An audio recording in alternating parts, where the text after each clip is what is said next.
போகி பண்டிகைக்கும் மழை கடவுளான இந்திரனுக்கும் இடையே நீண்டகால வரலாற்று மற்றும் புராணத் தொடர்புகள் உள்ளன. இந்திரனும் போகி பண்டிகையும் மழைக்கான வழிபாடு மழையின் கடவுளான இந்திரனுக்கு அர்ப்பணிக்கப்பட்டது.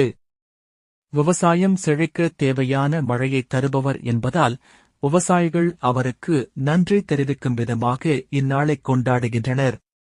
பண்டைய தமிழகத்தில் இந்திர விழா என்ற பெயரில் இது கொண்டாடப்பட்டது.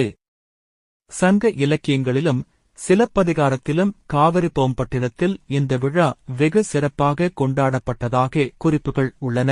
புராணத்தின்படி இந்திரன் தன் வலிமையால் கர்வமடைந்த போது கிருஷ்ணர் கோவர்த்தன மலையை தூக்கி மக்களை காத்ததாக கூறப்படுகிறது. பின்னர் தன் தவறை உணர்ந்த இந்திரன் கிருஷ்ணரை வணங்கியதால் அவரை போற்றும் வகையில் இந்நாள் கொண்டாட வரம் அளிக்கப்பட்டது. சமஸ்கிருதத்தில் போகம் போக் என்றால் இன்பம் அல்லது மகிழ்ச்சி என்று பொருள்.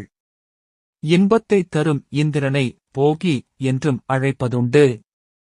பழையன கழிதல் வேளாண்மை சமூகத்தில் அறுவடைக்கு முன் வீட்டைச் சுத்தம் செய்யும் வழக்கமாக இது தொடங்கியது. முந்தைய ஆண்டின் எதிர்மறையான விஷயங்களை எரித்துவிட்டு புதிய தொடக்கத்தை பொங்கல் வரவேற்பதைக் குறிக்கிறது.